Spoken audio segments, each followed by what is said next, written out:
I'm Naomi Wente, I'm Megan Lockhart. and this is Congressman Tim Waltz from the U.S. House of Representatives, District 1. And today we're going to be talking with him and sharing about our trip. Okay? Okay. This is a video of what we did. Right now we are. So was this the school? Yeah, this was the Kendall School. We paired up with the Youth Service Cambodia. They're a nonprofit organization in Cambodia, and we helped them with their project by planting trees and flowers. And so this was just the first day we were in Cambodia, actually. Great. How'd you find the people? Amazing. Oh yeah, they were so Great. nice. How optimistic? Especially I the know. college students we were with YSC. Yeah, they were very welcoming. They showed us warm. around, we traveled with them the whole time we were there, and that was really cool to be with them. For a country that's been so decimated, the optimism of the I youth know. is really encouraging. It's very, and it was really cool because even just like the local villagers around, they were just kind of curious, and they would come over and bring utensils for us to use and tools, and they would They'd actually be even help helping out. us, So it was just telling us kind how of to do it. Yeah, it was really fun. That's fantastic. I mean, because this is something. I mean, if I was at home, I would not want to do this, but like all of us being together made it really fun. What time of year was it when we? December through January. So December it was nice. So the 29th. weather was beautiful. Yeah, it was like Yeah, that's 90 to great. 100. Yeah, it's great. We did some research, and we found that there are 5 types of diplomacy. The first is government to government. It's more of an official type. The second is expert to expert, like NGO to NGO. And the third is business to business.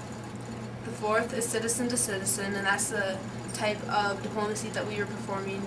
And the fifth is media to media.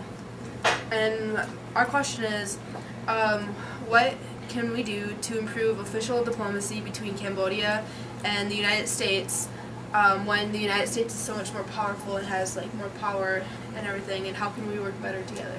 Yeah, and I think each one of those is critically important. I'm a firm believer that the individual to individual can have a bigger impact. People see a real human face behind it, and they remember your name and you remember their name. But it's difficult when you're trying to reach millions to do it on that scale. So I think what needs to happen is governmental diplomacy has to foster an atmosphere that makes it so individual diplomacy can happen, so business diplomacy can happen. You foster a cooperation. What the United States has to offer is we have a great amount of resources, we have a great amount of technical advancement, but I said one thing we have to offer is that our view of the world based on equality, freedom, optimism, whatever, all the things that we care about, the Cambodians share a lot of that too.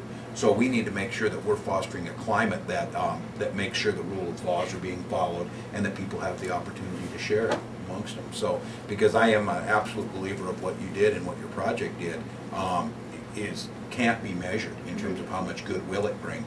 And then you can start to bring that at a national level, and that's how you normalize relationships and get those things happening.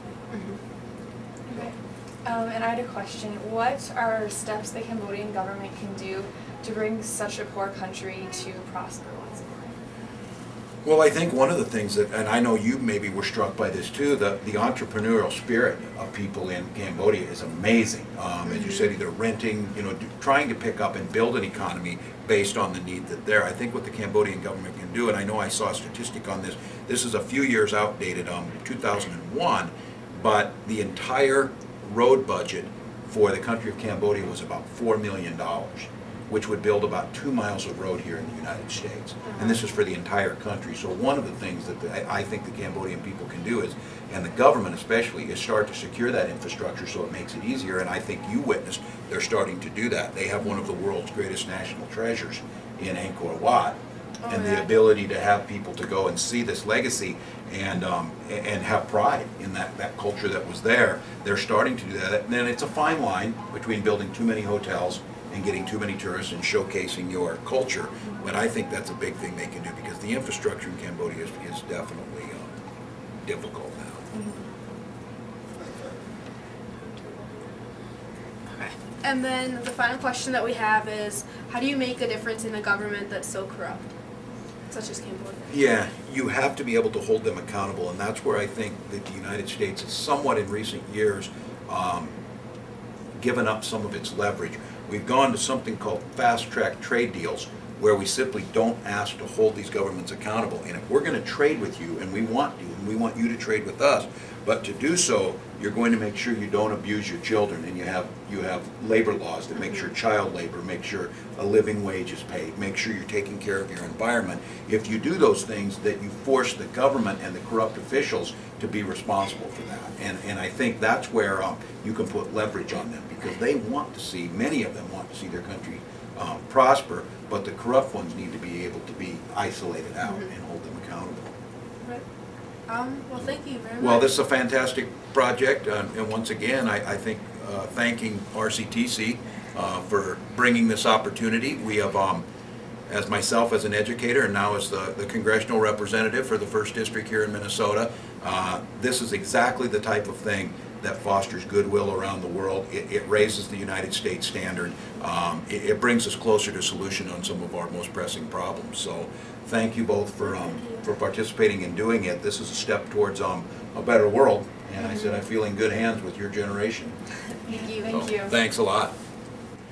Well, this is Congressman Tim Walz, U.S. Representative for the 1st District of Minnesota. I'm pleased to be here today to hear a little bit about the travel study program to Cambodia and the grassroots individual diplomacy that's going on. As someone who's worked in Asia through my program in China, and the individual-to-individual work being done to foster cooperation and understanding between our countries, I can't stress how supportive I am of this program. This is exactly the types of things that should be happening. It's actually the types of things that build for a better tomorrow, and the more we can expand these programs, the better it's going to be for everyone. So it's a great pleasure for me to be here to learn about this program, and look forward to seeing many more.